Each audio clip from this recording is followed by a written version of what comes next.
Kecelakaan maut yang merenggut nyawa artis Vanessa Angel dan suaminya Bibi Ardiansyah 4 November lalu memberi pesan kuat bahwa barang publik berbayar seperti tol Trans Jawa juga harus direview.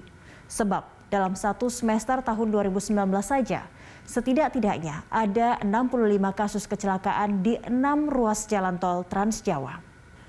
Trans Jawa, sebuah jaringan jalan bebas hambatan yang membentang dari ujung barat hingga timur Pulau Jawa, yakni antara Pelabuhan Merak Cilegon di Provinsi Banten hingga Pelabuhan Ketapang Banyuwangi di Jawa Timur. Kelak, apabila proyek ini sudah rampung, panjangnya akan mencapai 1.240,84 km. Dan hingga 30 Agustus lalu, 1.056,38 km dari total ruas tol Trans Jawa sudah bisa dilewati. Adapun kota-kota besar yang kini telah terhubung berkat jalan tol ini adalah Cilegon, Jakarta, Cirebon, Semarang, Solo, Madiun, Surabaya, Pasuruan, dan Probolinggo. Sedangkan ruas pamungkas jaringan tol Trans Jawa yakni Probolinggo Banyuwangi disingkat Probowangi baru akan mulai dibangun tahun depan. Pembangunan jaringan tol Trans Jawa tak ubahnya tongkat estafet yang berpindah dari satu pemimpin ke pemimpin berikutnya. Tonggak sejarahnya dimulai di masa Soeharto tahun 1978, ketika bapak pembangunan itu meresmikan tol pertama di negeri kita, Jagorawi. Sampai 2004, pembangunan tol yang diniatkan menjadi alternatif Jalan Pantura Jawa itu baru terwujud 242 km. Padahal hingga saat itu telah terjadi 5 kali pergantian presiden. Pada 2005, Badan Pengatur Jalan Tol BPJT terbentuk. Pada masa kepemimpinan Presiden Susilo Bambang Yudhoyono inilah pembangunan jalan tol mulai dikebut kembali. Namun, meski ada 17 ruas jalan tol yang berhasil dibangun di masa SBY, tol Trans Jawa hanya bertambah 75 km. Di masa pemerintahan Presiden Joko Widodo, pembangunan Trans Jawa dikebut dalam arti yang sesungguhnya. Di periode pertama Jokowi, ruas tol Trans Jawa bertambah 616 km. Berikut adalah daftar ruas tol Trans Jawa yang beroperasi sejak 2018-2019.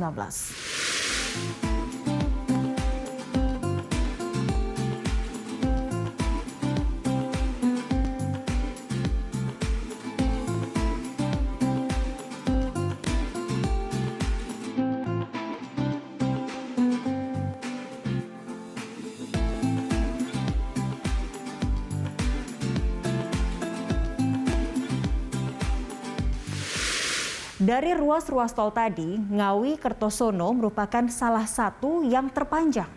Di ruas tol sepanjang 87,02 km inilah mobil yang ditumpangi oleh Vanessa dan Bibi mengalami tabrakan tunggal dengan beton pembatas jalan tol hingga menyebabkan keduanya tewas di tempat. Sementara 3 korban lainnya dilarikan ke Rumah Sakit Kertosono Nganjuk. Pertanyaannya, amankah tol Trans Jawa? Pelaksana harian anggota BPJT unsur Kementerian Pekerjaan Umum dan Perumahan Rakyat Mahbulah Nurdin mengatakan sebelum dioperasikan semua fasilitas tol Trans Jawa pasti sudah melalui uji layak fungsi. Tidak hanya melibatkan Kementerian PUPR, tapi juga Perhubungan Darat dan Korlantas Polri terkait keamanan dan keselamatannya. Termasuk soal terpenuhinya rambu-rambu dan marka serta fasilitas keamanan dan keselamatannya. Mahbulah menegaskan sebagian besar kecelakaan lalu lintas di jalan tol disebabkan oleh faktor kesalahan manusia alias human error. Tak terkecuali kasus kecelakaan Vanessa Angel ini. Data jumlah kecelakaan di jalan tol sepanjang 2020 versi Badan Pusat Statistik Provinsi DKI Jakarta senada dengan apa yang diungkapkan Mahbulah tadi.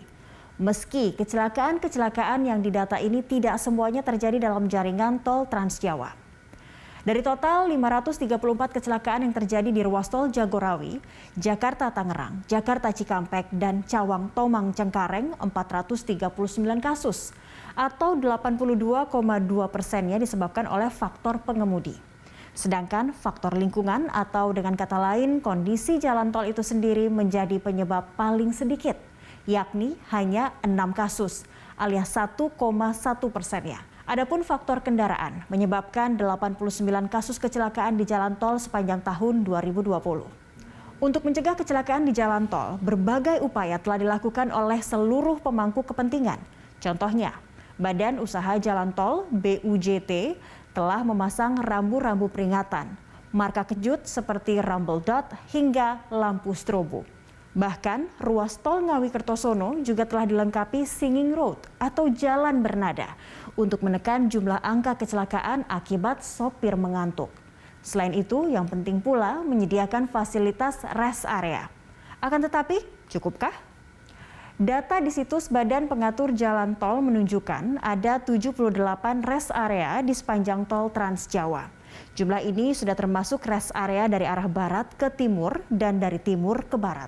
Dengan komposisi rest area tipe A, yakni rest area dengan fasilitas terlengkap yang terbanyak di antara tipe lainnya. Namun, berapakah jumlah rest area yang terdapat di ruas tol Ngawi Kertosono? Website yang sama menunjukkan hanya terdapat 3 rest area di ruas jalan sepanjang 87-an kilometer itu. Ini kontras dengan rest area di ruas Jakarta Cikampek yang sebanyak 9 buah. Padahal Ngawi Kertosono sekitar 14 km lebih panjang. Tapi tol Japek jauh lebih ramai dan dipadati kendaraan karena menjadi pintu masuk dan keluar Jakarta. Memang tidak bisa digebiah-uyah, apalagi kita belum lagi sempat membahas dan menghitung jumlah rest area yang terdapat pada Solo Ngawi. Satu ruas sebelum Ngawi Kertosono. Pada ruas panjang 90-an kilometer itu, jumlah rest areanya juga cuma 3. Mungkin benar adanya kearifan pengemudi diperlukan saat berkendara di jalan bebas hambatan sepanjang Trans Jawa ini.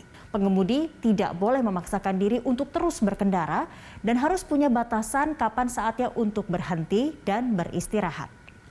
Situs lazytrips.com menyarankan batas aman berkendara dalam hal ini mobil itu tidak lebih dari 8 jam per hari. Kemudian sebaiknya pengemudi beristirahat selama 15 menit tiap 2 jam sekali. Mimpi Presiden Jokowi menyambungkan ujung barat dan timur Jawa butuh waktu. Ruas tol terakhir, yaitu ruas Probolinggo-Banyuwangi sepanjang 163,83 km akan mulai dibangun tahun depan. Ini sekitar 2 kali lipat panjang ruas Ngawi Kertosono. Mengingat begitu panjangnya ruas Probowangi, ada baiknya segala sesuatu mulai dari desain jalan hingga infrastruktur pendukung, termasuk rambu, marka hingga jumlah rest area dipikirkan matang.